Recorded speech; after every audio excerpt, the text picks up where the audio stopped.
কথা বলা দরকার গ্রামের বয়স্ক লোকদের সাথে। দেখা যাক তারা কাউকে চিনতে পারেন কিনা।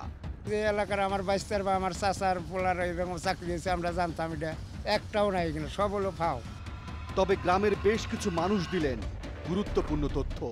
অন্য ডিস্ট্রিক্টের নাম ভাঙে আমাদের এলাকার নাম ভাঙে তারা এই চাকরিগুলো নিতেছে। অনেকে এটা আইসা অবজেকশন জানাইছে যে ফাঁকের লোকজনে আমাদের ড্রেস দিয়ে তারা চাকরি নিতেছে। এবার টিম 360 ডিগ্রির সামনে গ্রামের প্রথম সাক্ষী। রামদাইর গ্রামের এই যুবকের নাম সাইফুল ইসলাম। চলতি বছর পুলিশের চাকরির জন্য তিনিও লাইনে দাঁড়িয়েছিলেন, কিন্তু লাইনে দাঁড়িয়েই হতভম্ব হয়ে যান। সামনে এবং পিছনে দেখি যে এই আমাদের পরিচয়পত্র নিয়ে মানে রামদাইর গ্রাম, ধামরাই থানা, কুশুরা ইউনিয়নের সার্টিফিকেট, ওগুলো নিয়ে হেরা দাঁড়াইছে।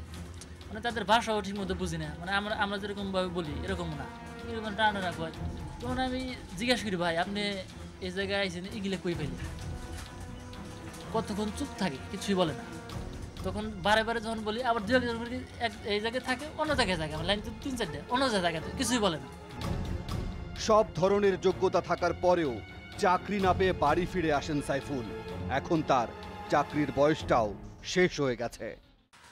আমাদের বাপ মা কৃষক, দিন আনে দিন খায়, অথচ আমরা এত পরিশ্রম করে টাকা পয়সা খরচ করে দাঁড়াইছি, আমাদের চাকরি নাই। মানে আমি চাই এটা সুষ্ঠু বিচার হোক, এবং সুষ্ঠু বিচার যারা এই ভুয়া মানে স্থায়ী না হয়ে আমাদের ঠিকানায় চাকরি নিয়েছে তাদের চাকরি চলে যায়, এটা আমি কামনা করি বা সরকারের কাছে আবেদন